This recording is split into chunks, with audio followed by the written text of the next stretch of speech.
What's up, tribe? Good evening. Happy Monday to you all, you guys. Thank you guys for being here. And without further ado, we're going to go ahead and get started. Please welcome my special guest, Miss Winter Harris, to the platform. Hey, Hey, hey. Winter, how are you? I'm doing well. How are you? I am great. Thank you so much for being here, and I appreciate that you are doing this interview. I know that you are winding down your time with Love and Marriage DC, but I Yes, appreciate that I know you're doing a few interviews, so I appreciate that I'm one of the people that you agreed to come and talk to. absolutely. Thank you for having me. And yes, there's a number lined up, but I do want to do my due diligence on my way out. And honestly, the fans and the audience, the viewers have been amazing to me. It's been a rough, bumpy ride, but we made it through, and it's We all made love. it. We made We it. made It has it. been a bumpy ride. Yes, we made it through though. Yes, it was. And if you are here from the Winter Wonderland side, I was going to pin the link to your channel, which I'll still do. One of my mods will pin the link to your Okay. channel. But if you are from the Winter Wonderland side, welcome, welcome. Thank you for being here as well. Yes. And I know that you are building your YouTube community, so we're going to definitely make sure that that we get the link in the chat. So you guys, if you're not subscribed to Winter, you guys go over there. Winter, they dropping the snowflakes. They dropping the snowflakes in the chat. Winter is over there reviewing Martha's Vineyard, you guys. So y'all need to go over there and check that out. Yes, I am. So we are going to jump right in because again, I want to be respectful of your time. Sure. But I want to, and if I'm skipping over something that you want to elaborate on, but I know that you have done interviews, and I know there's probably some stories that maybe you're like, I done told this story, but so if you want to elaborate, say, well, we can get deep into that. But if it's but it's like if I say it and you're like, yeah, you got it, we can move on to get to something Okay. already talked about. So one thing I don't think a lot of people know a lot about you. We'll talk a little bit about before Love and Marriage DC, before what we know. So you're originally from Arkansas, right? Born and raised. Born and raised in Arkansas. So what was that like growing up in Arkansas? I don't want to tell your age, but in the time period that you were there. Yeah, honestly, I'm proud of my age. I look very young. Most people don't assume that I'm as old as I am, but I'm 42. Okay. And yes, 42 years old, born and raised in Arkansas. Oh gosh, there's not a whole lot there. I'm a typical country girl.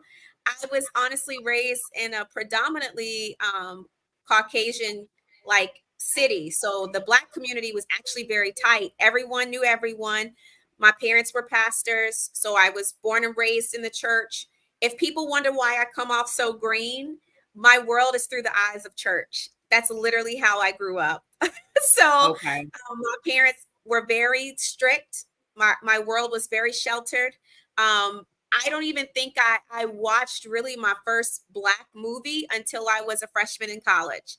I don't know any rap songs. I cannot repeat the lyrics to most things. I have no clue what most Black movies are. Like someone asked me, I'm so serious.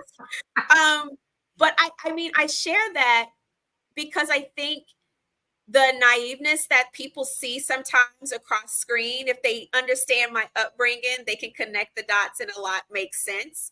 Gotcha. Because I did grow up very sheltered. All that to say, I had a great childhood. My parents were married for 27 years. I'm the oldest of three girls. I have two younger sisters. And yeah, I mean, life in Arkansas is life in Arkansas, y'all. We ain't got no malls. I think the only mall we had got blew away by a tornado. Oh, okay. Well, I'm a little older than you, so when I think of Arkansas, all I think of is Bill Clinton. To be honest, I think of Bill Clinton. Yeah, it's a very close-minded. And I'm Arkansas proud. Please hear me when I say this. I am Arkansas proud. I rep my state. In fact, I'm using my platform to go back into my state and actually do some amazing things. But it's just very close-minded. I tell people all the time, they ask me if I go back home. And I said, no, not really, with the exception of funerals, because there's just nothing there. And you honestly are stepping back in a time warp. They haven't progressed much outside of the 1960s and 70s. So Okay. still very much black and white, and there's a lot of racism. I remember when we went back for the first time after my ex-husband, this is my kid's father, he had just, got picked up by the Redskins. We had just bought a new car, and we were driving home, like from, DC to Arkansas. And we were driving through Memphis, and we got pulled over. Black cop. And he said, "Is this y'all's car?" And we were like, "Yeah." He was like, "Well, if you'll just hold this 1 second, I need to run the license plates because, yeah, we need to make sure this is your vehicle and make sure it's not stolen." And so he went back, ran the plates, came back. He was like, "What do you do to drive a car so nice?" And I was like, Wow. "Yo, this is exactly why I don't come home, because that's the mindset." And so that is the mindset. it's unfortunate, but yeah, I born and raised, went to college at the University of Arkansas. That's where I met the kid's father, and from there he got signed by the Redskins, and that's how I ended up in the DMV. Right. Well, so you just took my next two questions. All right, let me go. So, is it true? I don't know if this is true. Now, somebody said that you do pageants or did pageants. Was that so? You're a pageant girl? I'm a pageant girl. I started on pageants at the age of 5. And I competed in the Miss America circuit all the way through college. And I continued, I actually won. The Alphas have a pageant that goes all the way to national called Miss Black and Gold. And I won Miss Black and Gold for the University of Arkansas in the year 2000. Wow. Yeah. I wish I knew that. We, over here, we reviewed the documentary, the series they did on Miss America. It was like a 5-part, and they talked about the episodes that dealt with the color and the racism. And we talked. I wish I would have invited you to come and join us on the panel. So I'm sure you have some stories to tell. So I will tell a story right now. So fun fact, if you guys go look it up, the first Black Miss America that was crowned after Vanessa Williams. Remember, she got her crown stripped. Suzette Charles, right? Yep. She literally won it. They stripped it. The first Black Miss America that won it was Debbie Turner. Yes. They talked about Debbie Turner. Yes. Debbie was born and raised in my hometown. Small world. It's a small world. So my dad knew Debbie's mom. And when Debbie won Miss America, she came back home because our city did a parade for her. I think I was 9. No. She won. Yeah, I was 10 when she won. So being a young pageant girl, I was mesmerized. My dad took me over to her mom's house when she was home, and she signed one of my photos I had of her. But that just kind of sparked like my interest in continuing, because it was more like scholarship focused, and I wanted to go to college outside of Jonesboro. I didn't want to stay there. And it was the one thing my parents allowed me to do, because I couldn't go to dances. I couldn't do nothing else, but they let me do pageants. The first pageant I ever did was in church, child. You know what? The church will do it. That was the one thing that was consistent. When we were doing the documentary, the one thing that was consistent that kept coming up was people were doing it for scholarships. People were doing it for the scholarship money. I'm real quick, we're gonna move on. Sure. One of my roommates in college was a pageant girl, and when I say she was obsessed, it was a whole thing. But she was a pageant girl. It's a culture. It's a culture. It was definitely a culture. I learned so much, because I was like, I about got beat up because I was like, pageant. And she was like, she got me together. Yeah, no, it's a real thing. I still do guest judging for local pageants in the area. But it's okay. So you come to DC, which was I'm sure a culture shock and everything else. I heard you talking on your live about the financial shock, because buying a house and all of that. I remember you talking, you were talking about that, but moving to DC with your college sweetheart, getting thrust into the world of the NFL, which, I know he played college ball, but, being thrust into that whole world of the NFL, what was that like? What was, whoo? So, for he and I, we didn't know that he would go to the NFL. He was what they considered injury prone. And he was very education focused as well. So he graduated college with 2 degrees.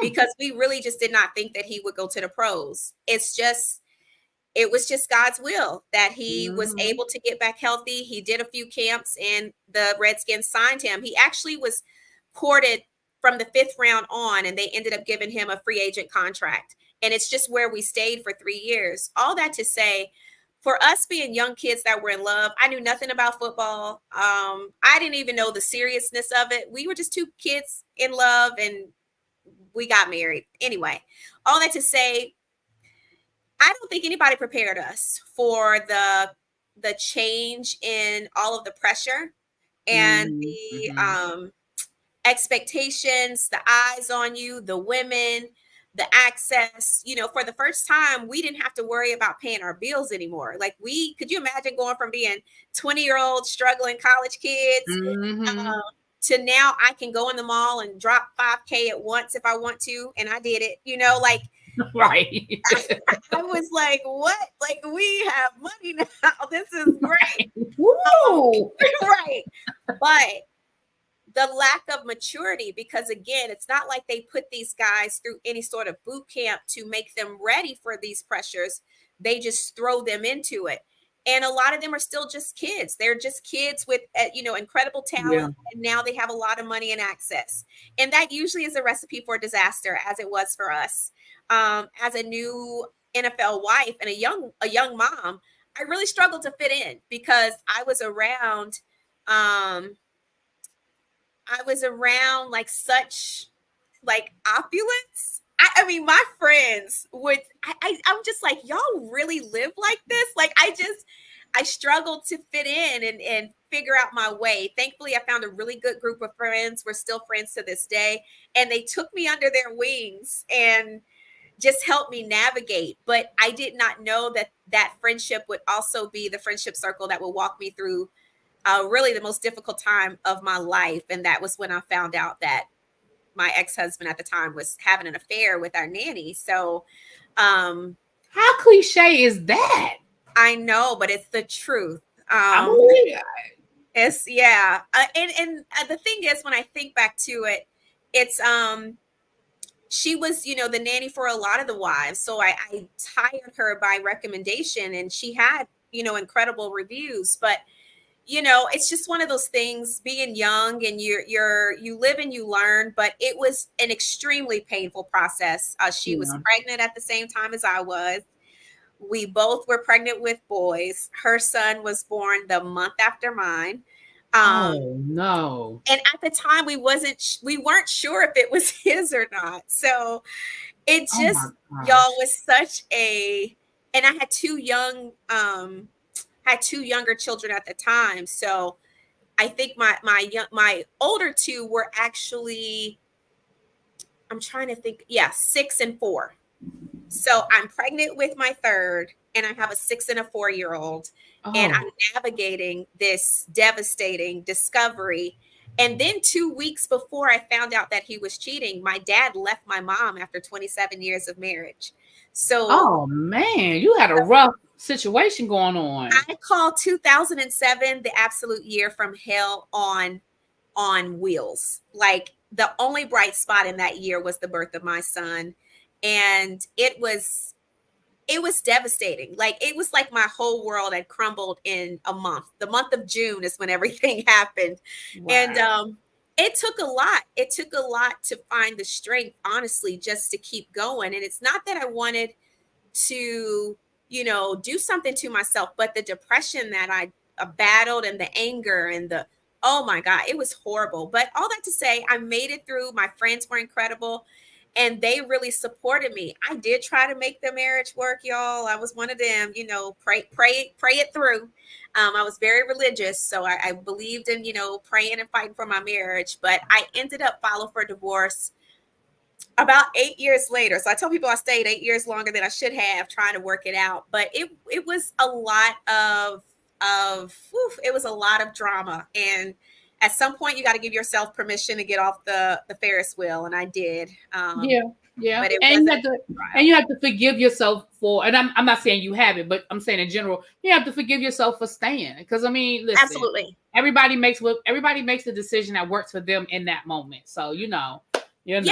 And trust me, I mean, for the first time in my life, I didn't have to worry about putting food on the table and keeping a roof over my head. I had 4 children to think about, and I was not finished with my degree. So that was a promise to myself that I made. I was going to finish my college degree. The year that we were going through divorce, I actually got my master's through that year. So it kept me distracted. And I've done very well considering, but it just was a definite difficult time. So yeah, I think it's one of the things that comes with being a professional player's wife. You do have to navigate the pressure of other women, and because it's readily available. I tell people all the time. Oh yeah. Thoughts are allowed in the lobbies of our guys' hotel rooms. We are not allowed access. Make that make sense. That's crazy. Right. That crazy? So yeah, it's crazy. It's so crazy. But yeah, we made it through, and it took a lot of years of processing through therapy to learn how to forgive. My kids he actually had another child outside of our marriage that I later learned about. So my children have 2 half siblings. So it took a lot in therapy to work through the bitterness and unforgiveness to get to a place where I could freely allow for my children to openly love their half siblings, and understanding that the kids were innocent. They had nothing to do with it. And it took a long time to separate that, but I got to that place. As a result, he and I have an amazing co-parenting relationship.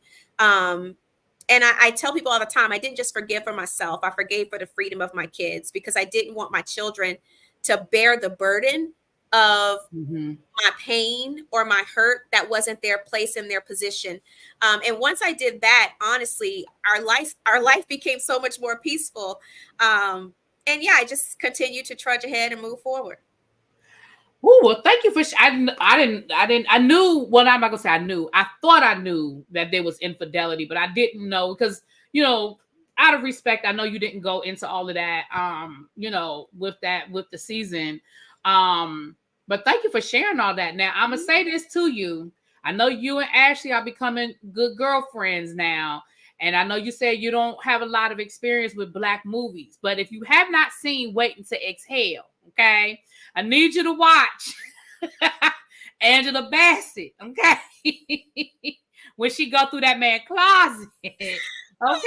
I've actually seen Waiting to Exhale, and let me tell you, I can identify. I honestly had a Waiting to Exhale moment.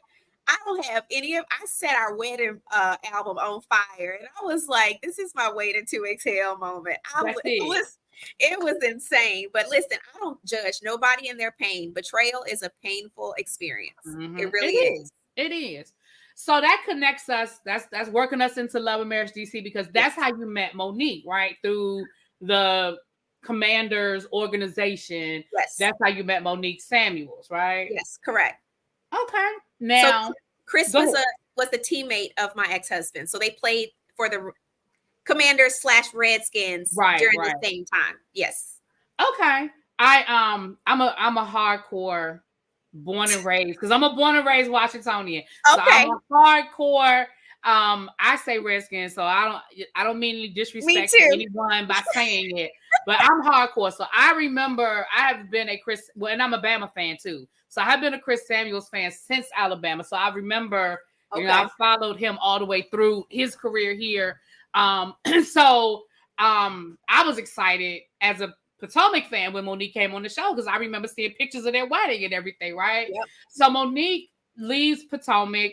She's the anchor of this new franchise here in DC. Correct. And we meet you in the very first episode. Now, the story that I've heard that and again, you can elaborate that you sort of accidentally ended up on the show, because Melody Holt was supposed to link the shows, which happens with franchises. They bring a star or anchor to sort of find a way to weave them in to introduce them. So that made perfect sense that they would bring Melody in. I think you said she got sick or something and she wasn't able to make it. Yep. And so you came through in the clutch for Monique, because she was going to be filming. They didn't want to have to reschedule it. And here comes winter. So do you want to tell us about that experience? Yeah, I mean, where they filmed the episode that night was actually down the street from my house. So it wasn't like I had to travel far. It was about a 10-minute drive. And Yeah, I really just went in there to do my job. I was the special guest speaker that night. I was there to be transparent, share my story. And at this time, people have to understand it may seem odd to just be so open and candid about sharing, your story of betrayal, but people have to understand at that point, what we're talking about 2022, this happened to me in 2007. I've gone through my healing process. I honestly can tell the story with a smile on my face. I don't have any attachment pain wise to the story. It happened. I can't change it. It's my reality, but I've grown and I've moved on. So I don't have any apprehension with sharing it. I'm not embarrassed by it. It's what happened. It's part of life, And you didn't do it. It wasn't you. Right. I innocent bystander and I was impacted. Right. So I think that kind of caught people off guard that I was willing to be so open, but they're not connecting the dots that this is so old. Like we've already processed through this. We've moved on, so I can share it freely. And yeah, that transparency caught their attention enough to be like, hey, do you mind, filming again? So I filmed again at the Tyler's anniversary party, and Carlos had flown in. I didn't know that, but they called me back, and Carlos at that time extended an invitation for me to be a part of the cast. So yeah, that's how I ended up on Love and Marriage DC. I didn't audition. I do know prior to that, Monique had asked me and my ex-husband, you guys see on the show, earlier to be one of the couples. But once I learned that there was some shady business going on with him, I declined the opportunity. We had done previous 2 casting interviews. And I remember a clip of the casting interview floating around. Yeah, absolutely. Dear God. But yeah, thank God that I couldn't imagine. I couldn't imagine that blowing up on camera, because it absolutely would have blown up at some point. But y'all talking about an explosive first season. Oh, that would have been even crazier. So yeah, that's if that had played out on camera, oh my gosh. Baby Carlos would have lost it. He'd be like, "Oh my goodness!" Can you imagine? That would have signed, sealed, and delivered. Listen, y'all would be locked in for a different reason. But and the crazy part is that even despite all the craziness around him, I mean, he was willing to film. Like literally willing to have his behind on camera. It's the craziest thing. But you know what? I'm gonna say this. In reviewing reality shows, and when you find out these people willingly go on a reality show, Jen Shaw with the Real Housewives of Salt Lake City, she already knew that the feds were watching her, and she voluntarily went on a reality show. Teresa Giudice in the Real Housewives of New Jersey, she already knew that there was some financial and some criminal situations going on with her husband and his business partner, and she willingly went on a like these people. You're like, but wait, you knew, you walked into cameras knowing. So there's a level. I've seen it. I would just leave it at that. I've seen it. So I'll say in this case, I consider it very narcissistic behavior, to think that you are above reproach, that you would bring your behind on a national platform, knowing that the waters you walk in are murky. It's a little mental. I'm going to be honest. And there was a lot of that going on, but thankfully, I was spared having to deal with that. But he was still willing to film. But, in retrospect, I think about this. In his sick mind, I really think he thought the purpose, and I wouldn't even put it past the producer to sell him on the opportunity to get before me to try to win me back. I can see it. I can see it. I'm telling you. Now that I think about it, I'm like, you probably told this crazy man that he was going to have an opportunity to win me back. Because when I look at, that, what do you call it? That final scene where at the cash trip at Monique's lake house, some of the things he would say, and like, he already knew, like, sir, you keep coming towards me. There's security. You can't be near me. Like, what are you doing? But he kept trying to engage me, and here, I'm going to take this cue. And I heard her say, and I'm like, bro, but now I'm like, oh, you were thinking this was going to be the opportunity to try to win me back.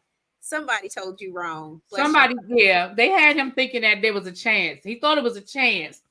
Now, season 1, so now we're here. We're not going to spend a lot of time on season 1, but we're going to touch on it a little bit. Yeah. Season 1, you sort of accidentally fell into it. You knew you had this drama going on with your marriage. Yes. What did you want your storyline to be? Like, if you were in control of the storyboard, what would we have learned about Winter season 1? If I was in control of my story, we would have had a real life capturing of a Risa Tisa discovery. Like, discovering that you've been deceived, because that's essentially what happened. And for me, even when I talked to Monique about it, she was like, this was going to be a great opportunity for me to share my testimony. Because again, people have to understand, being very religious, we teach people in church that if it's God, it shouldn't take a long time. So the rushing thought process is very common across the board. Most of my friends get married in a year or less. But what that situation taught me is that oftentimes people that are deceptive bank on you rushing because they can get you to lock in before that mask falls off. Mm-hmm. And I just, I bought a lesson, honestly, that I felt like this platform would give me the access to dismantle and hopefully save some other women from going down the same road. Because that whole BS, if it ain't God, or if it is God, it shouldn't take too long. No, love was never meant to be rushed. And if it is God, the time won't matter, actually.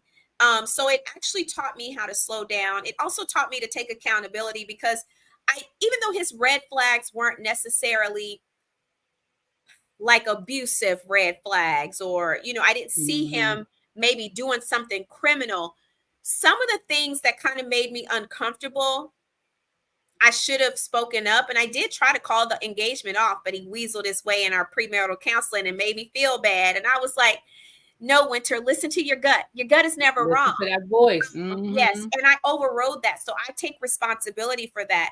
And also I also take responsibility for not wanting to be too shamed for calling off a wedding, because we had a lot of eyes on it at the time. I was a major voice in the Christian community. So for me to call off this wedding where thousands of people have their eyes on it, I didn't want to do it. I'm gonna be honest. And that's on me. I would have rather taken the shame that would have brought for that little bit of time versus the drama that came with having to get rid of him, because that was a pain in the butt. It really, really was.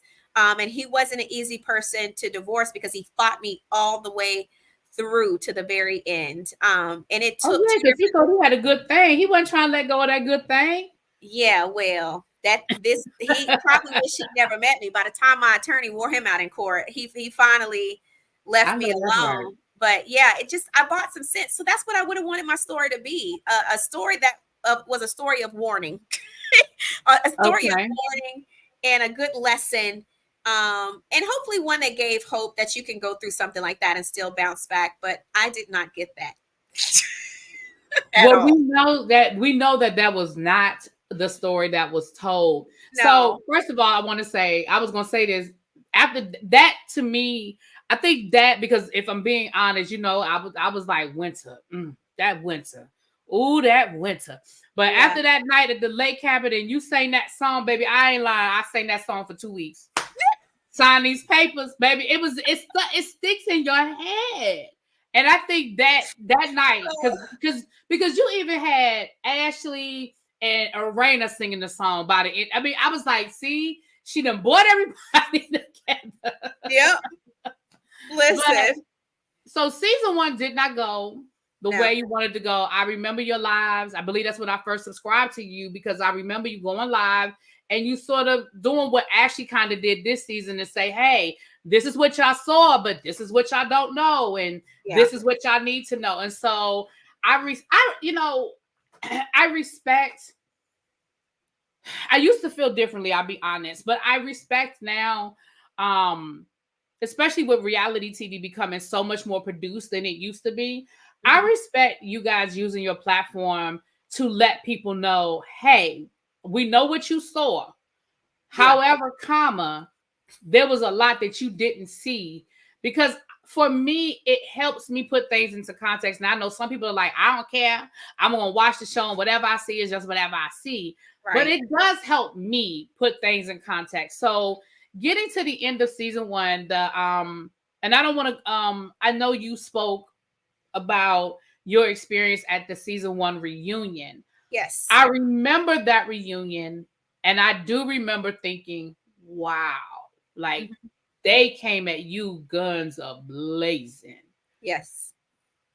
Is that what you expected it to be?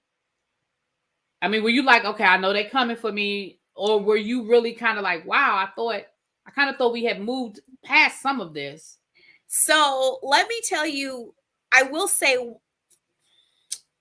so it's interesting that you asked this because my stylist called me today and she was like, I had to tell you, I ran into your old stylist.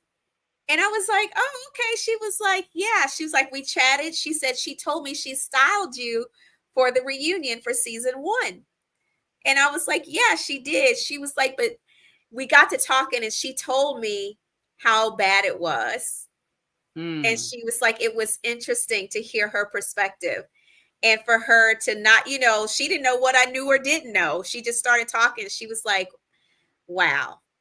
So I knew, and Monique told me, make sure you have, your stuff together because they are going to come at you. But I never, I'm thinking the reunions that I've seen, people come at each other, but it's never like, I never felt like anybody was going to get attacked, or I always saw, women coming for women. And I'm like, I can handle myself with the girls. I'm not worried about that. Like, I never even factored in the men, if I'm being honest. I really didn't. Because again, a lot of my back and forth interaction had been with the ladies. So I personally never factored in going at it or having you know what I mean? Like, that just wasn't my mentality.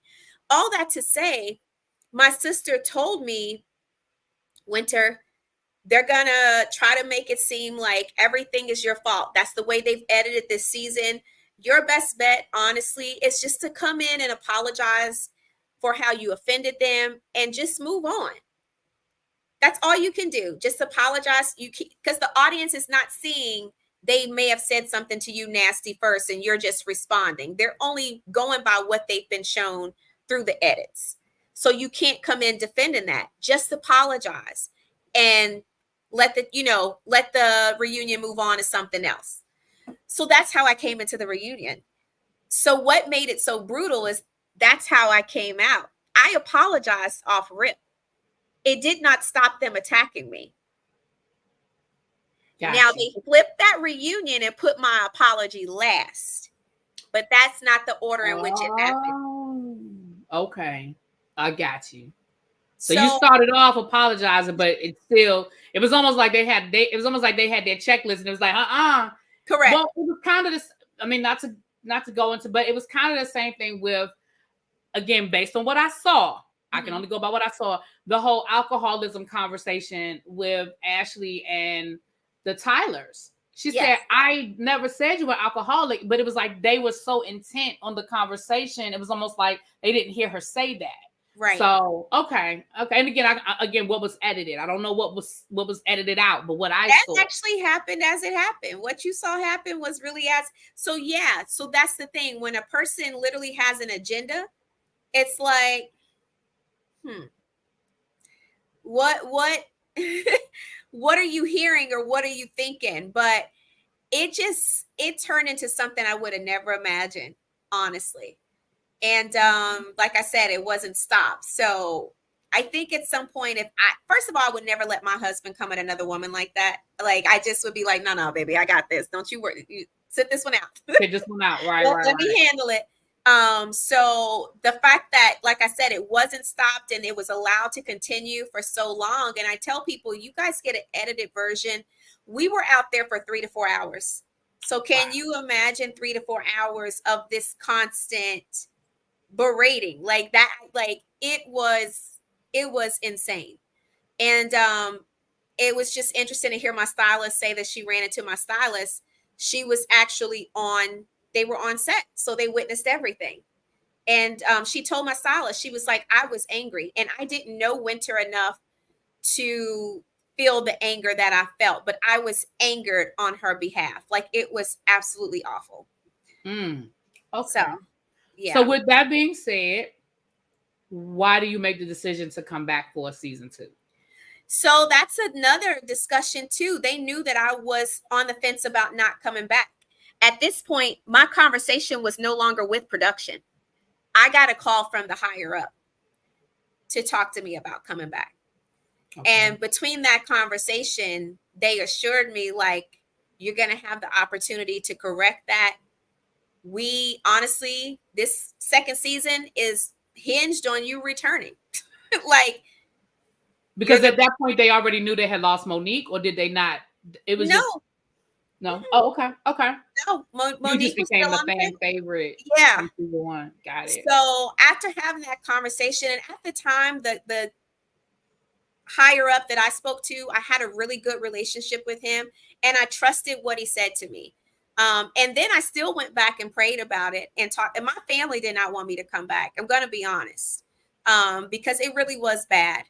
But I said, I don't want to leave people thinking that I'm this horrible home wrecking person. If I have an opportunity to try to correct that narrative, I want to. You know what I mean? Like, I just feel like that was my thought process at the time, and I believe the person that was there. Now, ironically, he ended up leaving.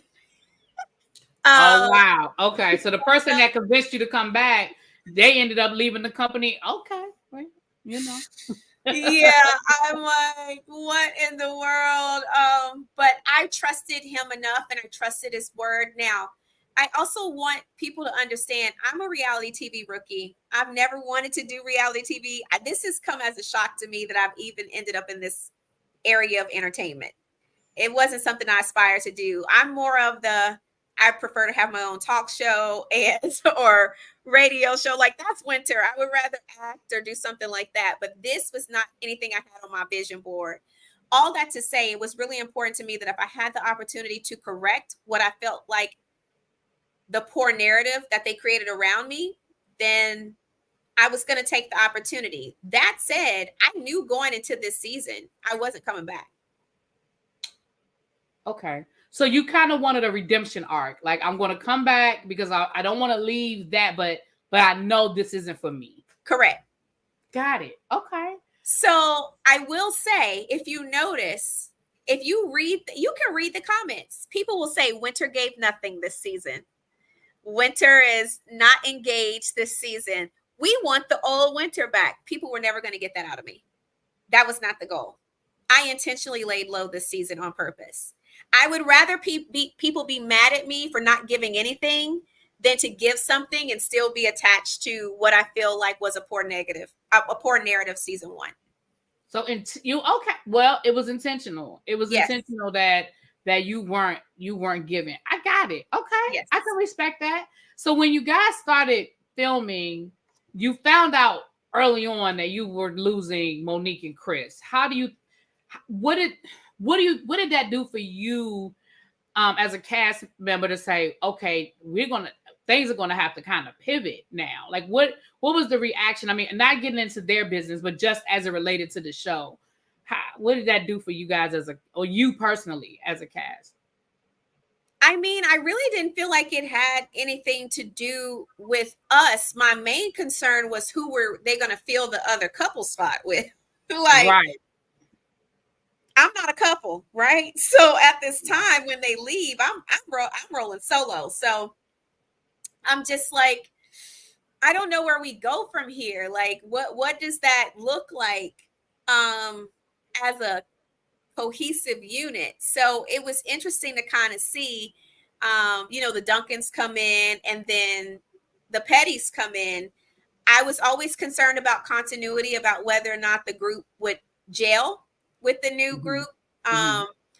But yeah, I really didn't feel any kind of way. I honestly was like, look, I'm in here to do what I need to do, and I'm out regardless. You know what I mean? Like, I knew that this was honestly it for me. But I think honestly, between the Tylers and the Silvas, they were willing to take on a challenge.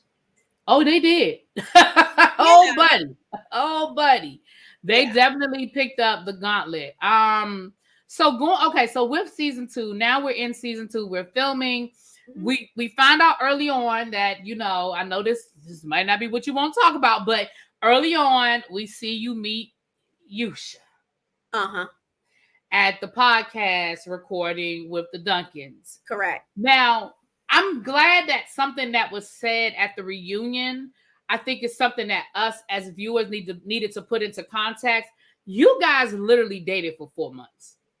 But because of the way this season drug out, it really seemed like it was a lot longer. So when you put it into context of 4 months, when you say, hey, I met him, we dated, and it didn't work out, but because it's on the show and because of some other things that I'm going to ask you about, it seemed, it probably seemed a lot more sensationalized after that. So you meet Yusa. When did the red flags, or when did those hairs on the back of your head say, wait a minute, something might not be right here? Yes. So let's give a little context of timeline.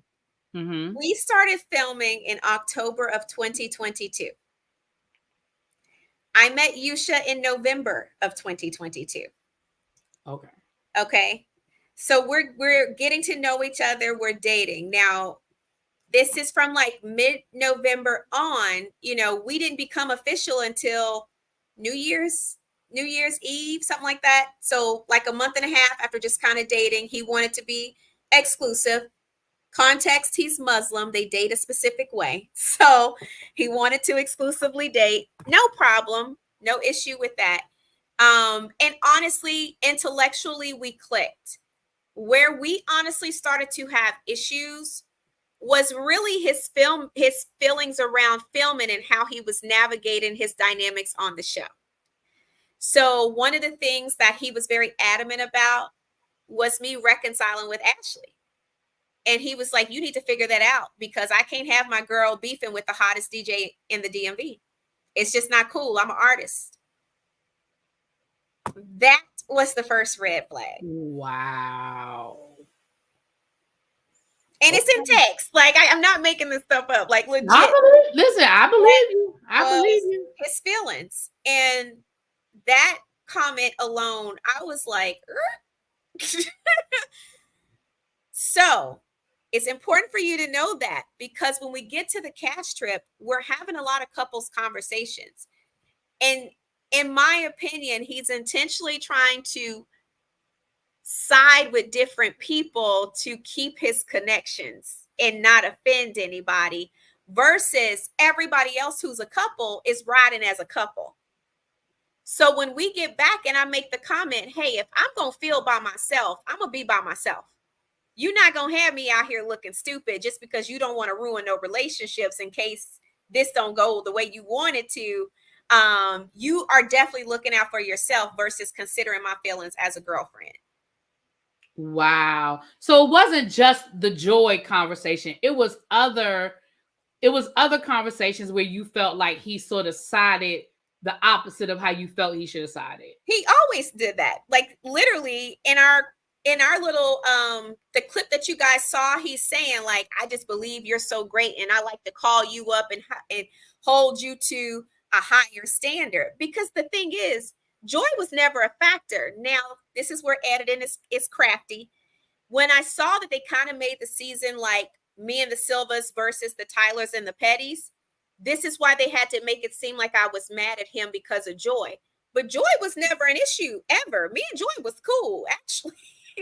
When I sat down with her for our scene after we got back from the trip and she told me that Yusa reached out to her, I told her, listen, Yusa and I talked about the whole situation with Terry, and I actually understand how you could have felt uncomfortable because I don't care for Terry. And so I said, I definitely can see how you felt, attacked by her in that moment, because Terry did come at her hard. They cut all that out. So all y'all see is her telling me that Yusa reached out to her, which again was another red flag because Yusa, being Muslim, was very adamant about not addressing husbands or wives before reaching out and getting permission from their husbands. He always did that with Jamie and Arena and Ashley and Quick, but he didn't do that with Joy. And I'm like, and so I asked Clifton at the reunion, did he reach out to him? And Clifton said no. They cut. I don't know if they left that in or not. I don't remember seeing that. No. Yeah. So I asked Clifton, I said, Clifton, you should get your permission to reach out to Joy. Did you know he was reaching out to her? He was like, no, I didn't. Joy told me. Oh, wow. So I know you said before, the belief was the issue. His beliefs, you know, the fact that he wasn't Christian was. When did you find out that he was Muslim? I found out that Yusa was Muslim. So funny thing, the Duncans didn't even know he was Muslim because he always not their friend of 10 years. However many years, I don't know. However many years. So I'm trying to think. I want to say this was in February, maybe. So we had already been dating for a couple of months. And a friend of mine, that's a mutual friend of me and the Duncans, literally was like, how are things going? Because he dated a friend of mine and she was, you know, she quit dating him because he's kind of strange. Like that was literally, she was like, but you know, he is Muslim. Did he, you know, did you discuss that? Like, is that a problem for you? And I was like, he's not Muslim. Like, girl, what you don't know him? Right. Like, I was like, he ain't Muslim. She said, Winter, he is Muslim. I said, no, he's not. We like literally pray and read scriptures. Like we send each other scriptures. She was like, Winter, he is Muslim. I said, she's like, has he ever said he was a Christian? I was like, we've talked about being Christian. He calls himself a believer. She was like, right, because Muslims call themselves believers too. Wow. So we ended up having a conversation and he said, I don't like to get into conversations about religion because people are always very weird about it, especially Christian women. But I will just tell you, you know, I actually consider myself half Muslim and half Christian. I read the Bible and the Quran. I was like, okay, Jesus Christ. Okay, wow. Well, that came up. And again, remember, y'all, for the audience, it was only 4 months, so that came up in February. They broke up in April, right? Yeah, first week in April, literally. So it wasn't that long when she found it, because I know the next people in the chat gonna be like, well, why she stay with him then?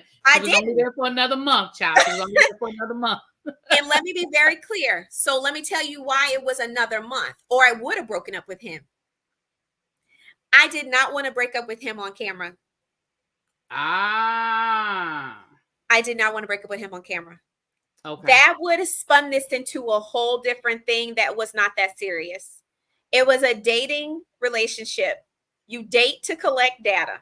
We dated long enough for me to collect the data that I needed to collect, and it didn't work out. Yeah, it did. Listen, again, and 4 months is not, listen, 4 months is 4 months, child. Right. So the opportunist situation, when did those, I mean, because again, I know a lot of stuff you found out after the fact, or maybe you found out from production. So when did you find out about some of the other things that that you knew were going on as it relates to that? Yeah, so I actually had a conversation with Sherelle really right after we got back from the cash trip. So this would have been late February. Yusa and I started having a lot of communication problems by this time. And I'm not saying that he's a monster. You know, it's just one of those things where you just learn that this isn't the person for you. He's the right guy for somebody. If you're into that, fine. That just wasn't for me. But when it came to the opportunism, I kind of felt that during the season from time to time. He was very adamant about trying to include his products. And more specifically, when we went to pack for the cash trip, I was in charge of the cash trip. And definitely, I wanted to do these boxes. I don't know if they show these boxes or not. So I do custom boxes for each couple. And he wanted to put his products in this box, but he wanted to do it on camera. Well, production was like, no, we cannot do that. We haven't properly introduced you individually as you're not a part of the cast. So you haven't been properly introduced for us to include your products. Like, it just doesn't make sense in the storyline. So no, you can't do that on camera. When I tell you, he had to sit and have a Zen moment. He got so angry that they told him that he couldn't put his socks in my gift box. And he sits there and he's like, now he had to do his breathing exercises. I'm not kidding. One of our main producers, our site producers, had to pull him to the side and have a conversation with him.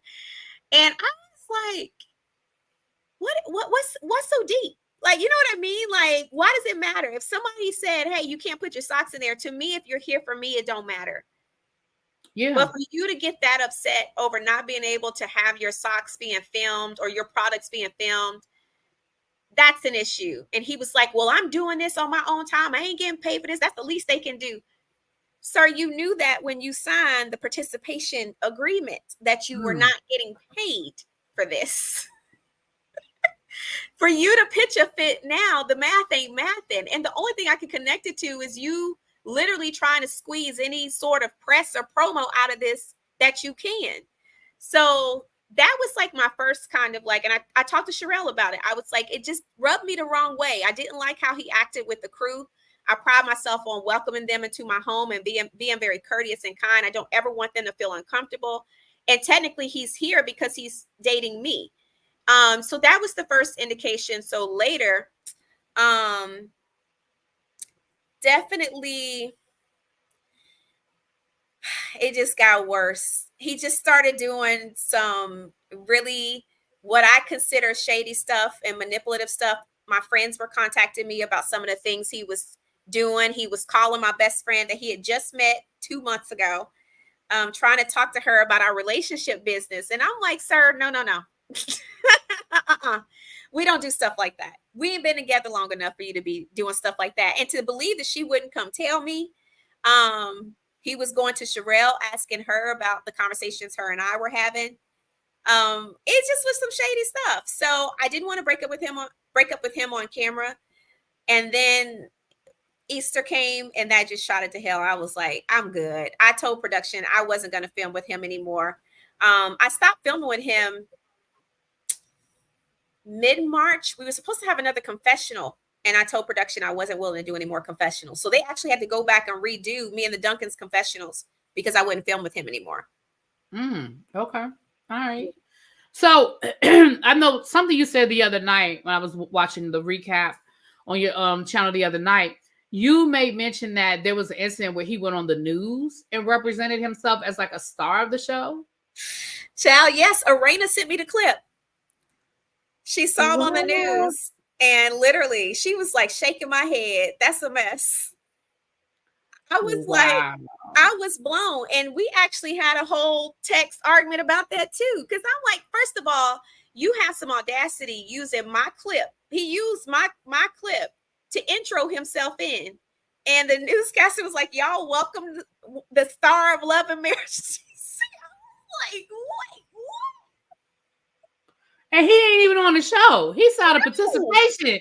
He signed a waiver. Wow. Child, I was so annoyed. I was like, what is happening? But that's the type of stuff he was doing. But again, the audience isn't going to get to see all of that because a lot of this started falling out the bottom when we wrapped filming. Aside from that, I honestly think Yusa and I could have remained cordial. Mm-hmm. But the manipulative behind, like he asked Carmen to do some PR for him. You don't even know Carmen. What are you doing? So Carmen actually was like, I told him no. She actually called and told me. She was like, no, I'm not doing that.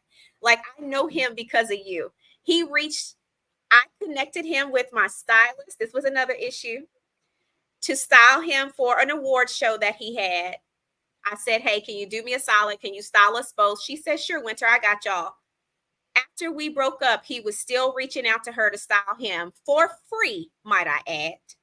For free? So Child. when I say opportunist, I'm not just going off of, oh, people think, oh, they broke up, now she mad, and she just, no. These are real circumstances and events that are happening that contribute to why I'm good on it. I cut off all contact, because if you're just trying to pimp me for my contacts, right, then you're not genuine. And I don't want to deal with anyone who's just using me, because I genuinely tried to get to know him. So I don't know. It was unfortunate, but that's the way to cook crumb. I understand. Now I'm gonna say this and I'm gonna move on. Now I also heard you was getting phone calls from other women. Not phone calls, but yes, a ton of DMs. That's true. Lord. So it was a lot going on with Mr. Yusa. So suffice to say, it wasn't just one thing, that it was just a variety of things, and it was a 4-month, relationship, and it is what it is. Yeah. And again, one of the things that I learned about myself, and I've had to work this out through therapy, is to slow my butt down. I'm one of those hopeless, and I don't like to say hopeless, hopeful romantics, where I would say I do fall fast, but I'm also very guilty of falling out very fast too, once I feel like it ain't going in the right direction. And then it's one of those things where I think it's more being in love with the idea Of of being being in in love. love, not necessarily being in love. And I look back at that and I'm like, I mean, he told me he loved me too, but I think it's the things that we say when we are in this phase of, I call it the puppy love honeymoon phase. The honeymoon, that honeymoon phase. And when that thing is tested, you realize that ain't real love, so a lot of that is my own work and learning how to slow my butt down. And I feel like I needed to date Yusa to test that theory, because typically, if I really do love someone, I would have suffered through. I would have tried to figure it out, but it just wasn't the right situation for me. And again, I don't think he's a horrible person, but if I'm getting DMs from women saying, hey, I was dating him the whole time y'all were filming, that's a problem for me. Yeah. And I listen, when this show started airing, because a lot of people didn't know we were dating, and by the time people learned, we were already broken up, and the show hadn't started airing. So the reason why I got hit up with so much information was the show started airing again. So people thought this was real time. And oh boy, them people started rolling through. I mean, one of the DMs I got, they interviewed an ex of his. She accuses him of a lot in this interview. And they were actually questioning, honestly, why he was even chosen to be hooked up with me, because apparently they said that the Duncans were aware that he had this problem. And I was like, what? I'm like, it don't matter anymore. We're not together. We've been broken up for a long time, but thanks for letting me know. Yeah. But has it affected your relationship with the Duncans, this whole Yusa thing? No. Okay. No. Okay, good. No, good, we were good. And I'm gonna be honest. Y'all have to understand where we all live. None of us live close to each other. The Tylers and the Silvas, they live near me. You don't have to say, but I know. Yeah, they live near me. I live out west. Yeah, yeah. The Duncans live out in Egypt. Not in Egypt. The Duncans are in Egypt. The Petties are in Dubai. Dubai. There you go. Yeah. Okay, so we all live so far. So it's one of those things.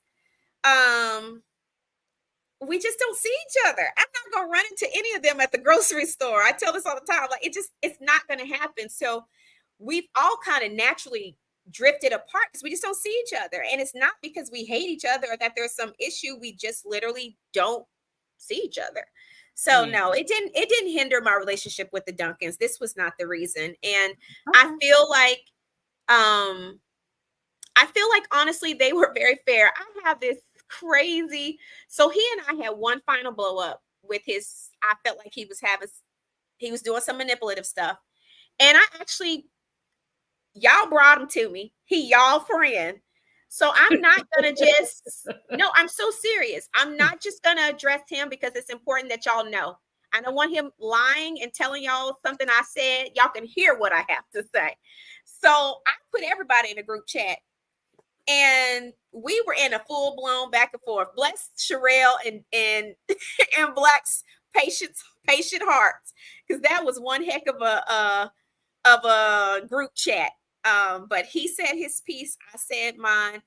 And honestly, that was the last time I spoke to him. Like, he wanted to have a final conversation, but I'm like, sir, like, I know all I need to know at this point. And I feel like he's a person that struggles with accountability. He wasn't going to apologize or take ownership.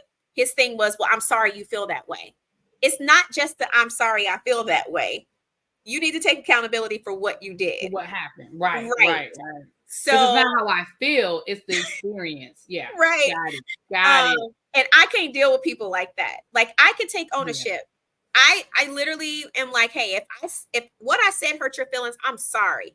You know what I mean? That's taking ownership, not I'm sorry you feel that way. And when I asked him, did he have any accountability? He said, myself. I said, well, now. Yeah, you can't win with it. Yeah. Well, I just wanted to clear that up because, again, I think, and honestly, it wasn't until this final part of the reunion where I was like, you know what? Yeah, because again, because of how stretched out this season was, it's hard for us as the viewers to put anything into perspective. Because now I want to ask you a little bit, because I'm going to be honest with you, as a reviewer, I was on the fence about doing the second half of this reunion. Because I follow everybody on social media, and I knew where you guys were as a cast. And I said, I do not want this to become toxic, because there are other shows, I'm not going to say their names, where it becomes hard to review the show because the cast and the fan base have become so combative. And I was really nervous, but I decided to do it. One, because I want to support a DC thing. You know, I want to support that. But also, I like you guys. Like, everybody I like y'all, as a cast and, that kind of thing. And so I came back to review, and I'm glad I did. But as a following the show, it's so hard to know, okay, so this happened first and then that happened, but then y'all were cool, but then y'all weren't cool, but then it looks like y'all all right. But now y'all on Twitter, and it's so to the best of our ability in the time we have left, because I want to keep y'all all night. The situation with the Tylers, as much as you are free to speak on, the situation with the Tylers, from my understanding, Carmen had a party. Now, when in the timeline did that party happen? 2022, August. Okay. So August of 2020. And this was obviously not filmed. It was not on the show. But y'all were in the y'all were filming. But this event just wasn't filmed, right? No, we weren't filming at all. Oh, y'all weren't filming. No. Okay. So the situation happened at the party again. Some things were allegedly said about Irena. Now, that night, did you speak to the Tylers, whether it was Jamie or Irena, about that? Okay, so everybody went on about their do merry little way.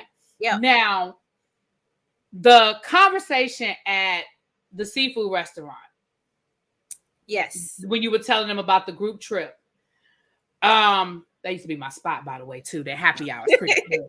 But anyway, and that's why I love the local shows, because I'm like, I know that place. I've been there, whatever. But so before we see the conversation with you telling them about the cash trip, and you telling Ashley, hey, you need to have a conversation, yada, yada, yada, which I don't want you to speak for other people, so we won't say that. But before that, you and Irena were having a conversation about that incident because something had happened on Twitter.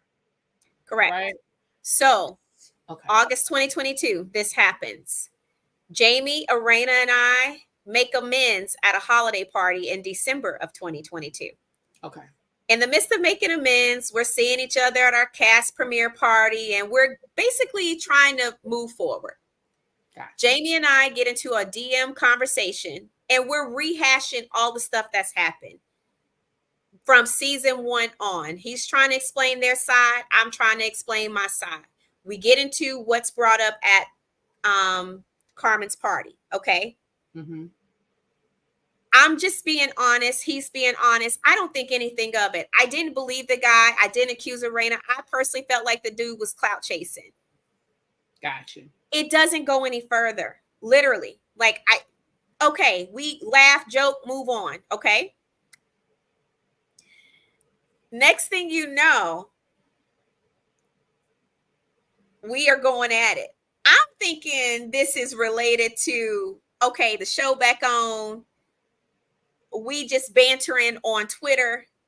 It wasn't until I talked to her before that cast scene, or before that scene on the cast trip, that I realized she was upset that I said something to Jamie about it.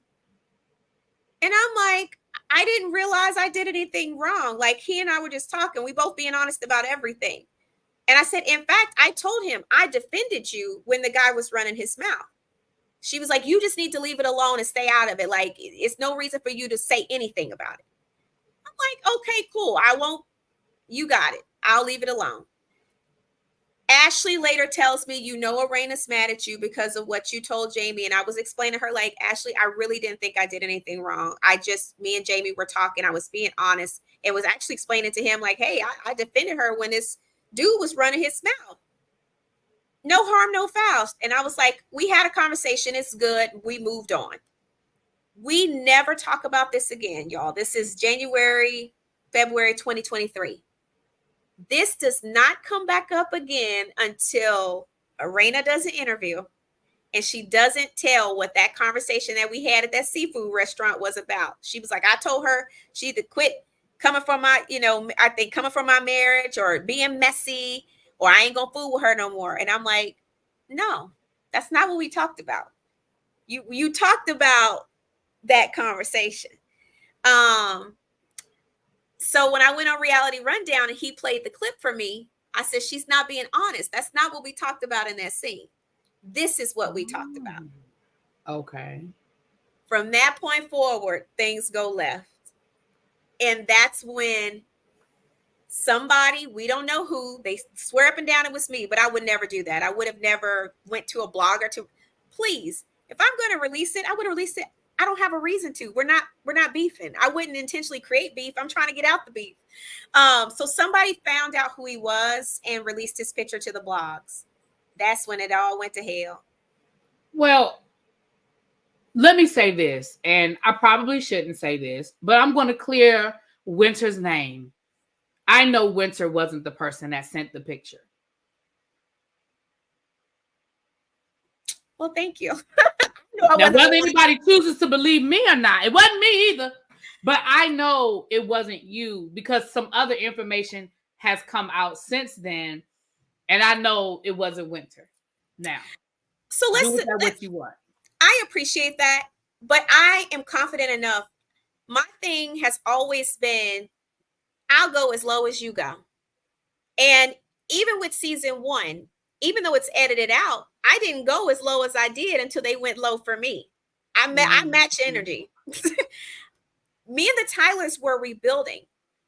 I didn't trust them all the way and they didn't trust me all the way. But it does not make sense to throw that type of gasoline when I'm trying to exit on a good note. I would never do that. And I just would never do that. I don't want to be in that type of mess. I think there's good fun shade. There's, shady shade, but there's low and below the belt. And I just wouldn't have done it. Even when they claimed that it was Brittany. Let's be clear. If he had said Brittany's name, I would have told him he said Brittany's name. I didn't have any reason to lie to him at the time. So right. I know what I would and wouldn't do, and I just did not send the picture. It's unfortunate, honestly, that his picture got released because I personally never even told his name. Like, I've been known his name. I never told his name. So I hated that it went down, but it went to a really ugly, nasty place. And that's why we are where we are, because that insinuation and that accusation caused me to get threats, cyberbullying, harassment. Because again, if you're saying you think it's me and you're not correcting that you think it's me, people are going to take it and run with it, because just like I have fans, they have fans. And it's morphed into the ugly.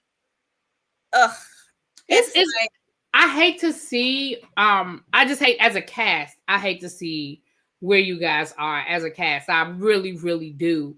Yeah. So we get to, because again, I don't want to bring other people's storylines in. Yeah. I want to stick with Winter. So we've talked about Yusa, we've talked about the Tylers.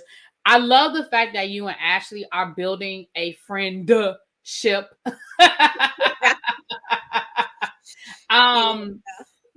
Again, we didn't get a chance to see a lot of that on camera, but how did that start to evolve?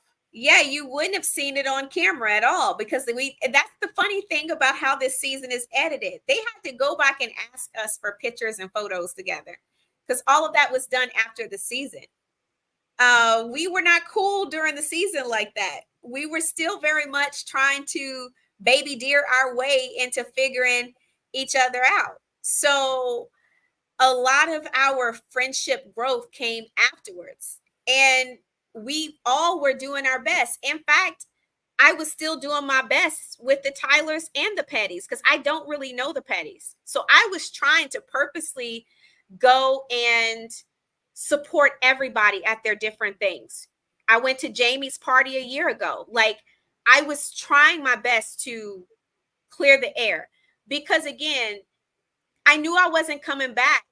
But like production always says, we'll give you, think about it, like, right. And I think I might have considered it. I ain't saying I would have changed my mind. I think I might have considered it. But when I tell you the way this social media stuff has played out has reaffirmed my decision that it just ain't worth it to me. It just really kind of blossomed after that point. And her and I had to have really tough conversations, because I said things that hurt her. She said things that hurt me. In fact, one of the scenes that didn't make it, I told her I thought she looked older than me. That really hurt her feelings. And I take ownership for saying it. But that's what I said, Right. No, and I'm not laughing at, I'm just picturing this conversation. Because you have a way of saying things that just roll off very matter of fact. Like, It's not even like you're trying to throw the shade. You're just saying it. And it's correct. Like, and so I'm picturing how it came out is why I'm laughing. Oh, it was terrible. Right. She tried to fight me after that scene. That was the scene where her and I had met for the first time since we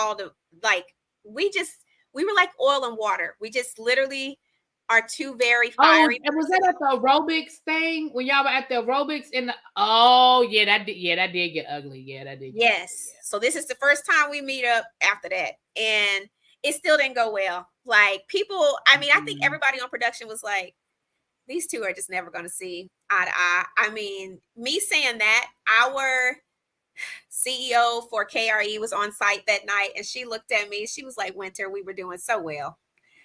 Why did you have to go there? And I was like, I was trying. And then she pushes my buttons, and this is what we get in return. So all that to say, we worked really hard. I think we have an understanding of each other now, where we understand each other's boundaries. We still get on each other's nerves sometimes. We still have arguments.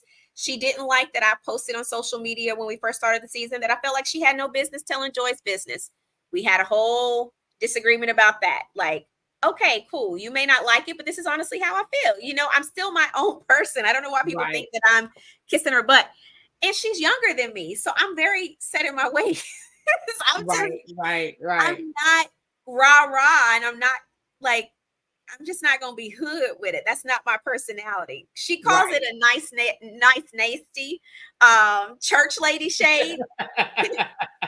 That was me. So we've just grown. I don't know. Me and her are super cool. We don't see each other all the time, but when we hang out, we have fun. And like I said, that's come through a lot of work, and getting to know her outside of the show has been very helpful.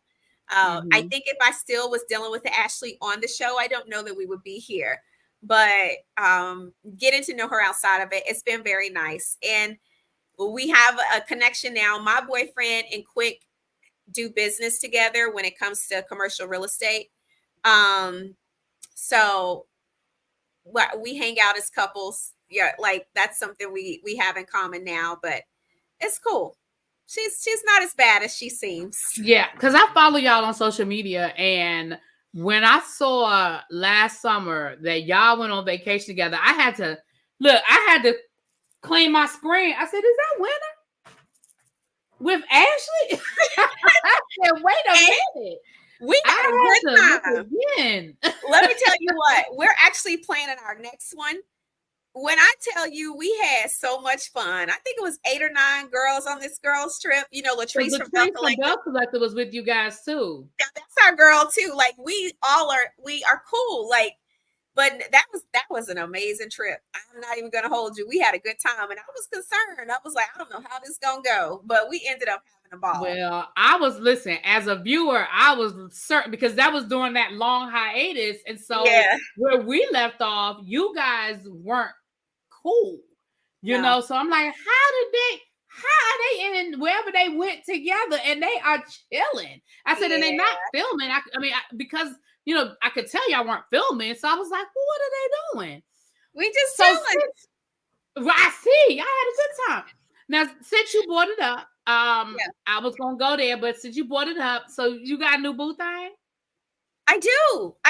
So, a fun fact.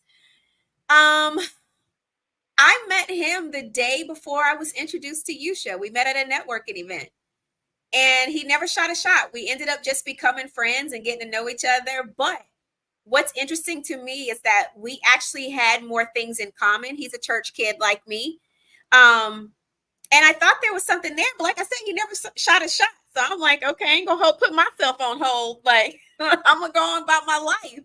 Right. But we literally just built a friendship, and coincidentally, he reached out literally, I would say about 2 weeks. Yeah, 2 weeks after I broke up with Yusa.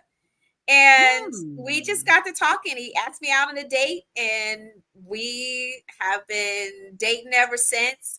We dated for about 6 months, though, before we became official. I had learned my lesson. I'm like, we're going to slow this thing down.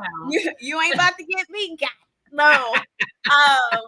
But honestly, this has been a really nice, genuine connection. And, you know, I took a lot longer. He's very nice looking, Winter. He's very nice looking. See, if y'all remember on Winter's channel, y'all know what he looked like. You gotta be a member though. You can't gotta pay for the privilege. You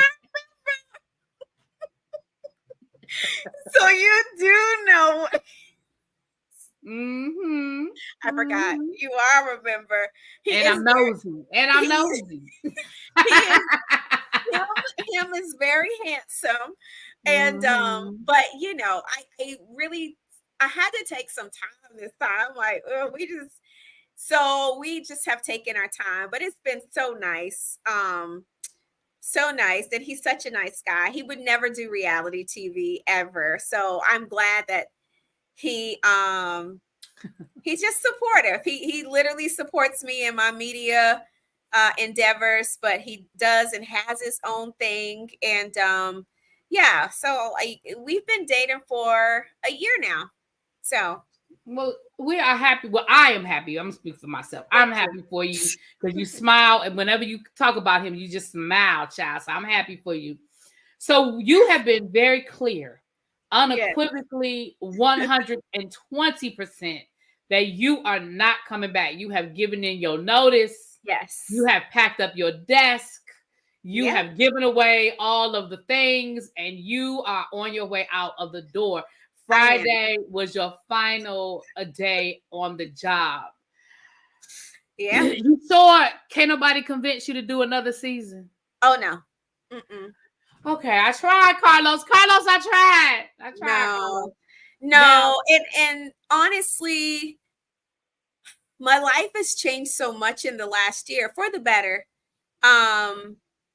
but I just want to pursue so many other things. I do want to take my acting seriously.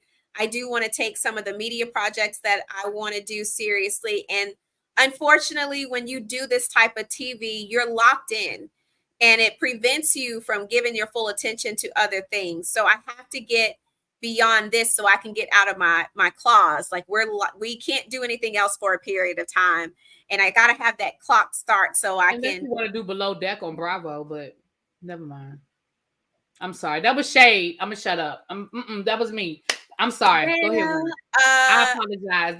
That was me being shady. I apologize. I'm paying to do nothing. That's what I heard, is you got to pay to be on it, and I'm not paying to do nothing. It's like $6,000. It's $6,000 to $9,000. Oh, I did not know that. I didn't either. A friend of mine got asked to do it not too long ago, and she was like, "Girl, that thing cost $6,000 to do. I'm good." I'm like, yeah, I don't want to be seen that bad. Well, and I'm gonna put that one in my back pocket. Okay. I know that's literally. Actually, so if you go to my Twitter page, I was in a conversation about this. People thought I was being shady. I'm like, y'all think we care about our cast and think about our cast all the time. I just don't. My friend legitimately got asked, and I was like, so y'all telling me you got to pay? And people started chiming in and said, yes, you're essentially paying to be on the yacht. So you would pay as if you were going on a trip and they're just filming you while you're there. Correct. Okay. Which is okay. Interesting. I don't watch Below Deck. I was really just being shady, and that was on me. I ain't never seen Below Deck in years. Yeah, I don't. It's not one of the shows that I watch regularly. Well, I don't think I've ever seen it. But I know it came up. It has come up a few times. So with that being said, we're gonna round it on out. Yeah. What is next? I mean, you kind of just spoke to it, but what is next for Winter? Because I know we got introduced to you as a public speaker and things like that, but I think people have sort of forgotten that you do a lot of those things. So what are you doing now outside of this? What are you doing now? And what is it that you're trying to do that you can speak to? I know some things you got to kind of keep close to the vest, but what is it that and for people who are in the area, what can we do to support if we want to come out and hear you speak or support you or that kind of thing? Yeah, I would honestly encourage you to join my mailing list at ImSimplyWinter.com. That's where I release a lot of my event notifications or announcements. I'm getting heavily back into the speaking arena and events for women and minority business professionals. I'm actually working on a major conference that we're in the process of submitting proposals for sponsorships right now. And once we get that locked in, I will be making some major announcements. But I just want to go back to the things I'm passionate about. And I want to go back to the things that honestly speak to who I am as a person and the work I've done as far as being a philanthropist and raising awareness about different initiatives and topics. I am getting back into encouraging my women and helping them heal. I believe in inner healing, and it's so important as you grow and you evolve into the purpose that I feel like God has for you. So we're diving knee deep into the things that really put me on the map. They wouldn't have asked me, or Monique wouldn't have thought to ask me if I didn't already have an established platform. That's true. Is why I'm going back into growing my YouTube channel. I had started this back in 2012, and I didn't really get back into it until 2019. And it grew even to the size it grew because I was heavily into inner healing and ministry and things like that. So I am working on my second international retreat. And if you're interested as a lady into participating, where we going? So we went to Cancun. No, we didn't. We went to Puerto Vallarta the first time. I took 25 women to Puerto Vallarta. It was an all-inclusive luxury vacation, and we had a phenomenal time. The women from that trip, they had never traveled. A lot of them had never traveled outside of the country, but they had never met each other. And a lot of those women are still friends to this day. Like they literally formed a really nice bond, and I'm so grateful for that. So we're working on the second reiteration of that. It looks like it's either going to be Tulum or Jamaica. We're trying to work out our best deals with our resort because we literally want it to be a luxury experience, and we want to teach women how to treat themselves well. especially Black women. I feel like we are shamed for desiring the finer things in life. And for as much as we put up with, we deserve it. Listen, listen, you preaching to the choir over here. I tell people all the time, I work hard, I play hard. And when I travel, I mean, and I like to travel a certain way. And my friends say, oh, you just bougie, you this, you that. No, that's how I like to travel. Now, I ain't saying I can always afford to be in the front of the plane, but I promise you I'm in the front more than I'm in the back. And, you know, I feel like I work hard. Like, what you gonna do with it? Yeah. You know, and so, okay. Well, I definitely, I put it up there, you guys, simplywinter.com. Simplywinter.com. If you guys want to be added to her mailing list. Now, I know that's how I communicated with you, but let me let the people know to add me to the list, because I'm always down for a luxury vacation. I'm always down for that. Yeah, and that particular initiative is called GrowHer. GrowHer, okay. GrowHer. So if you look for the GrowHer Wellness Retreat, that's what it is. And so we get a group of women from all over the world. I mean, we have women come from, Canada, London. They all flew in to go to this. Yeah, y'all was incredible. Nice. It really was. So we're working on the second. And then we have the Romancipation locally. We want you to come out. We're working on the summer soiree. It's usually our all-white party, and we have a good time. My Romancipation has been sold out every single time we've done it. It's so much fun. It's a grown and sexy night out, though. So if you're looking for twerking and things of that nature, this is probably not the event for you. But if we're not, there's no twerking. Really be don't twerk. Really be don't twerk. If you want to just, have a fun night out and enjoy yourself and meet new people and network, then this is the event for you. So we're working on the next one of that. You guys know I write, and I did come out with my 9th book. It has taken me forever to get it out, but I also am in the business of writing a proposal for my 10th book that may honestly get picked up. So I will keep I'll keep that, but I'll keep you guys abreast of what happens with that. But I am really pumped and excited. So yeah, I got a lot going on, y'all. I always have, but you don't see it on the show, and it's unfortunate. But you said another round said me and her. Listen, she's a local YouTuber. I'm a local. She said, "Listen, y'all need to message me. Y'all need to message me. I always look for fun hosts. Okay, well, I always look for fun hosts, and I love promoting local talent. Because again, I think the DMV has such incredible talent, and it's best to promote from within. I think we sometimes look to go out to big names, and I've intentionally built this Romancipation platform. I've nurtured it. I've grown it. Excuse me. I growed it, Lord Jesus. But I've grown it intentionally, grassroots. So the people that support it are local. Like, this is something for us. And weirdly, because I've grown it for us, people have flown in every single time to come be a part of it. Listen, it's great. Now, I did my live review on Sunday because I stayed up listening to y'all's recap, and then I listened to Carlos's recap, and then I mixed it all together with the final episode. Yeah. And me and my subscribers came up with a whole new show for y'all based on what we felt and what I have said from the beginning of the season. I've been very consistent from the beginning of the season. I'm like, they need to gut the cast. And we were saying how I just feel that way. And we were saying how let me say this. Let me finish that. I've said they need to gut the cast, keep the Tylers, because they get it. They play the reality TV game and they get reality TV. And that's no slight on other people, but they get it and they understand and they're cool with that, right?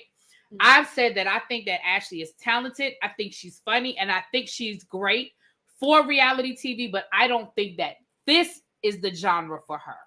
That's that's my opinion. I said, the Duncan said they weren't coming back. You said you weren't coming back. And I don't think that the Pettys blended in very well. So I think that it needs to be gutted and they need to rebuild around the Tylers. Now, with that being said, pushing that to the side, we started having a conversation. I said, I think that Ashley would do well on a show like Bell Collective, like a DC version of Bell Collective, because Ashley is always, She's got different, she's got her entrepreneurs. She's got her businesses. She is a boss that I don't think she got the opportunity to show. We talked about you. We talked about the Duncans being how Sherelle is an entrepreneur, but we didn't really get a chance to see a lot of that. So we had a whole conversation about a different genre of reality TV because I do think that you guys make good TV. I really do. I think you'd be great on Potomac. Oh my gosh, the shade that you could throw with those ladies, baby. But that's another conversation. I say all that to say, is there a version of reality TV that you would do again? Oh, I'm sorry. I'm sorry. We came up with the name of the show too. Friends with the D. That's what we came up with. Was that it? Friends with the D. Friends with the D was the name of the show. Yep, that was it. Friends with the D. That's hilarious. It sounds like a game show too. I'm right. It sounds like a game show. Is there a version of reality TV? So I think that's a fair assessment. I will not give my thoughts. I will say that I too have felt like it needed to be gutted. Oh, Friends without the D. Okay. And I say that because this cast is very disjointed. Who they decide to remove, like I really don't, if you gut it, you gut it. Who you decide to keep or lose, that's, their choice. But I think it could stand a whole complete recasting and rebranding of a sorts. Otherwise, I don't know that the audience truly invests as it is. I understand. I feel like we have lost a lot of steam from season 1. All that to say, for me, I learned through this experience that this is not a good fit for me. I think I shine because I'm kind of like the odd duck in the situation. I think, I'm not a DC native. I am very different than a lot of my cast. So I think I kind of stuck out for that reason. All that to say, I'm like, okay, this is not for me. What I do feel like would be a good fit for me is something like Traitors. I feel like I would be good on Traitors. You would. I watch Traitors.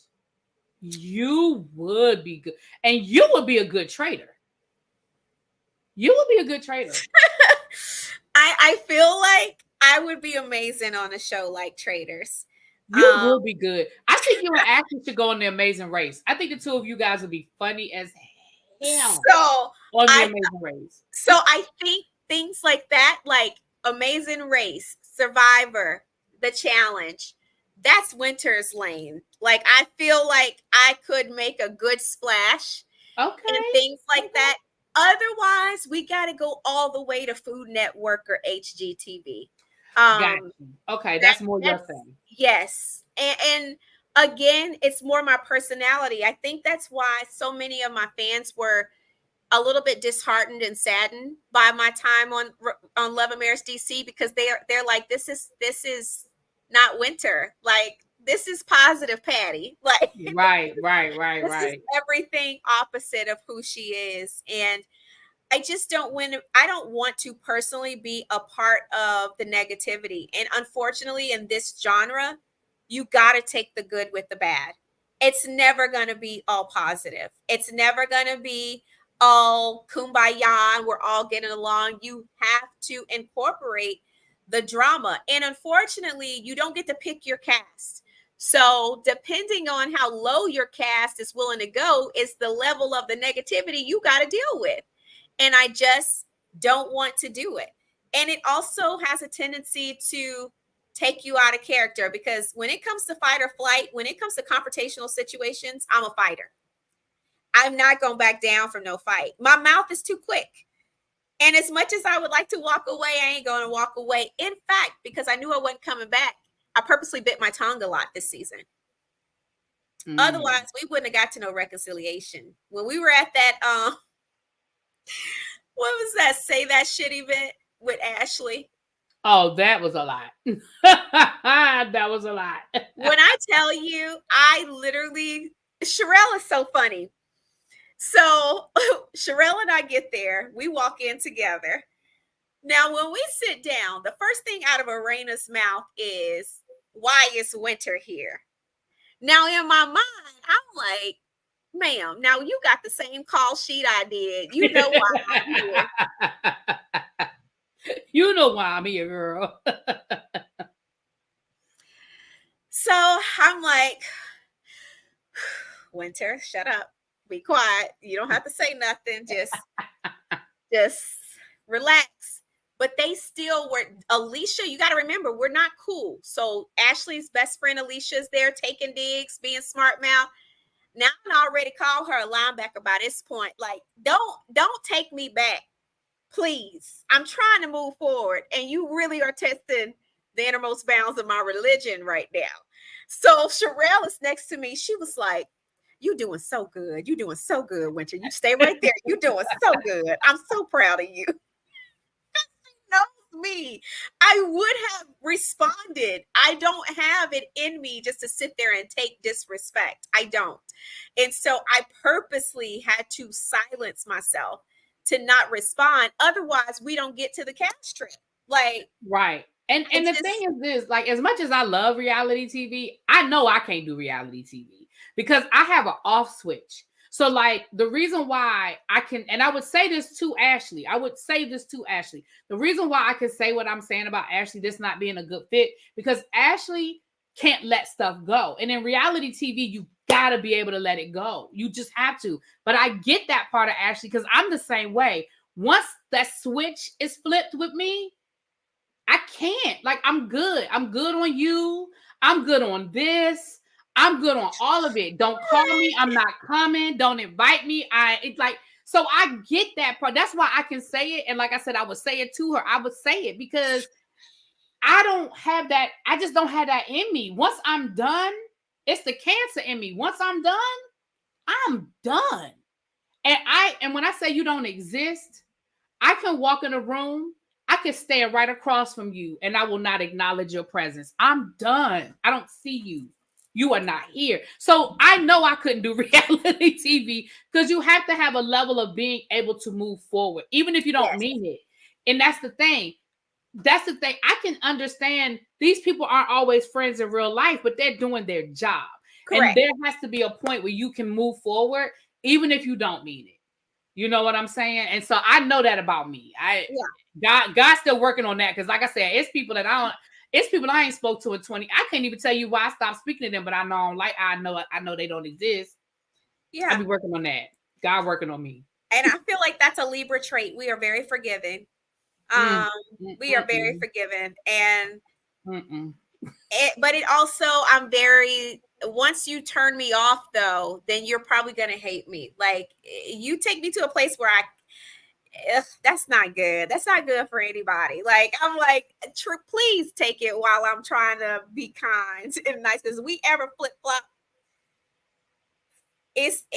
we going to hell. Like, it's like, I don't have, there's no in between. I try to be judicious. Catch me while I'm trying to be judicious, because once I flip that switch, I'm done being judicious. You've maxed out that opportunity. Yeah, I put up with a lot. But once I'm done, once it's literally like a light switch, because I could literally just wake up and be like, yeah, I'm good on that. I'm good on them. I'm good on that. I'm good on this. I'm like that at work. I can do my job every day. But there's two people that I work with that I talk to outside of the building. But I do my job. I go and I'm pleasant and I can do what I need to do. But baby, when I walk out that door, I don't know none of them. I don't know none of them. But yeah, what I will say is this. First of all, I want to thank you so much. I really appreciate the conversation. I reached out to you and you said, I am taking a break right now, but I'm going to circle back. And you did. And I appreciate that. Winter is a woman of her word. She circled back because I don't like feeling like I'm badgering people. But I appreciate the interview. I appreciate the time and you being so candid. Know that my platform, I know you are building your own, but know that my platform is always a place where you get the book. If you want to plug the book, if you have an event coming up, you can send me the information. I will make sure that I am always putting it out there, even if I personally can't be there. And if I can, I'm gonna try to be there. I Um, appreciate that. We do need to talk about the emancipation, though. oh yes, we can talk. Okay. But I did have a list of questions. I allowed my members to send me questions. I think I covered all of. If I did not ask your question, it's because maybe that was a question I wasn't going to ask. Sometimes y'all be asking some crazy stuff. But anyway, I think I covered most of the questions that you guys wanted me to ask. I think that Winter has given us a lot tonight. Make sure y'all go check out her Martha's Vineyard review. I have to watch the episode and then I have to check out your review. And again, if you are not subscribed to Winter Wonderland, y'all make sure y'all get over there and y'all subscribe to her channel. And if you are on Winter's side, you come on over and check us out. We have a good time over here. Yes, I appreciate you. Listen, I do try to always be a woman of my word. And it's so funny because people are like, why are you doing an interview with Ashley? I'm like, I promised her that I would come back and do a final recap with her. I honored my word. Now, y'all probably saw that your girl checked out towards the end. Yeah, you were over it. You were over it. Yeah. But I think DJ Richie Sky asked some good questions. I think he asked some really good questions as well. He really did. And I love I love Richie. And I'm also thankful. Listen, some of y'all do an incredible job of showing all of us love. Whether you have your favorites or not, there are some CCs that literally try to show us all love, and that doesn't go unnoticed. That means a lot because, again, y'all, they're showing chopped up edited footage. You don't know who said what when in a lot of situations, and there's a lot left out. So I try to tell people it's fine to have your favorites when it comes to entertainment, but also be mindful that these are we're real human beings with real lives outside of this show. Mm-hmm. And a lot of us are doing some great work that never gets highlighted, but it is what it is, and you take it one day at a time, and you just keep moving forward. But my apologies, Winter Womanland. I said it wrong. Yes. I said it wrong. Baby, they got me together. The snowflakes got me together. Winter Womanland. So please make sure you guys think about that. It sounded close enough to me. Oh, they heard it. They heard it. All right, you guys. We're going to get out of here. Like I said, we've been here almost 2 hours, and I appreciate all of that. But we're going to get out of here, and I will talk to you guys later. Peace. If you